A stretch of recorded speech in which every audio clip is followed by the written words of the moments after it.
हरियाणा विधानसभा चुनाव की तारीखों का ऐलान होते ही राज्य में आदर्श आचार संहिता लागू हो गई है।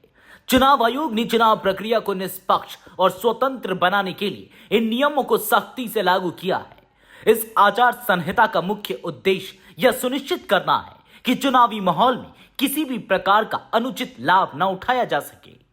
आदर्श आचार संहिता के लागू होते ही राज्य में कई सरकारी कामों पर अस्थायी रोक लगा दी गई है। इनके नई योजनाओं की घोषणा, नई भर्तियों की प्रक्रिया और सरकारी धन से प्रचार प्रसार जैसे कार्य शामिल है। आचार संहिता के तहत सरकार को यह अनुमति नहीं होती कि वह चुनाव के दौरान कोई भी ऐसा कार्य करे जिससे चुनाव परिणामों पर असर पड़ सकता है।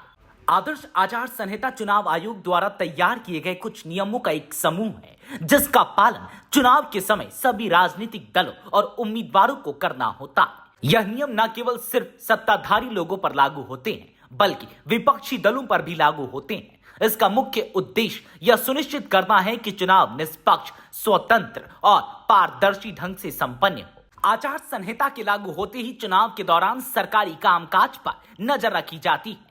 कोई भी सरकारी योजना जिसका लाभ चुनावी माहौल में हो सकता है उसे रोक दिया जाता है। इसके साथ ही सरकारी धन का उपयोग चुनावी प्रचार के लिए नहीं किया जा सकता है। आचार संहिता के लागू होने के साथ ही सरकारी योजनाओं, नए भर्तियों और सरकारी धन से प्रचार प्रसार जैसे कामों पर रोक लग जाती है।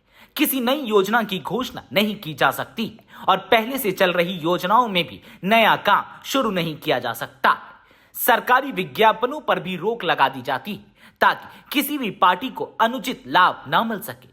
हालांकि पहले से चल रहे विकास कार्यों को रोका नहीं जाएगा। सड़क निर्माण, पेयजल योजनाएं और अन्य आवश्यक परियोजनाएं जारी रहेंगी। इसके अलावा ड्राइविंग लाइसेंस, जाति प्रमाण पत्र और निवास प्रमाण पत्र जैसे दस्तावेजों के निर्माण में कोई रोक नहीं है। राशन कार्ड में संशोधन और जमीनों की रजिस्ट्री जैसे काम भी चलते रहेंगे। हरियाणा सरकार ने हाल ही में 50,000 से अधिक पदों पर भर्ती का वादा किया था। इनमें से 34,000 पदों पर भर्ती हो चुकी है, जबकि शेष पदों के लिए प्रक्रिया जारी है। आचार संहिता के तहत पहले से चल रही भर्ती प्रक्रिया पर कोई रोक नहीं लगेगी, लेकिन मुख्यमंत्री या किसी मंत्री द्वारा नियुक्ति पत्र अपने हाथों से देना संभव नहीं होगा। अगर आचार संहिता लागू होने के बाद नई भर्तियों की घोषणा की जाती है तो चुनाव आयोग इसकी जांच करेगा कि भर्ती की प्रक्रिया में देरी क्यों हुई और इसे अभी क्यों शुरू किया जा रहा है। यदि संतोषजनक जवाब नहीं मिलता तो इसे जानबूझकर की गई देरी माना जाएगा और भर्ती को रद्द किया जा सकता है। आचार संहिता के दौरान किसी भी सरकारी अधिकारी या कर्मचारी की ट्रांसफर पोस्टिंग बिना चुनाव आयोग की सहमति के नहीं हो सकती है।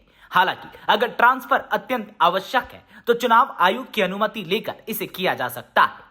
इस दौरान राज्य के मुख्य चुनाव आयुक्त जरूरत के अनुसार ट्रांसफर और पोस्टिंग कर सकते हैं। आचार संहिता के लागू होने के साथ ही जनता के बीच कई सवाल उठते हैं, जैसे कि क्या आवश्यक सरकारी सेवाओं पर रोक लग जाएगी। चुनाव आयोग ने स्पष्ट किया है कि आचार संहिता के दौरान जरूरी सेवाओं पर कोई रोक नहीं लगाई जाएगी। ड्राइविंग लाइसेंस, जाति प्रमाण पत्र, निवास प्रमाण पत्र जैसे कार्य सामान्य रूप से चलते रहेंगे। सरकार के विकास कार्य भी पहले की तरह जारी रहेंगे, लेकिन नई योजनाओं की शुरुआत, नई भर्तियों की घोषणा और सरकारी धन का चुनावी प्रचार में उपयोग सख्ती से प्रतिबंधित रहेगा। इस प्रकार चुनाव आयोग सुनिश्चित करता है कि चुनावी प्रक्रिया निष्पक्ष और पारदर्शी तरीके से संपन्न हो सके।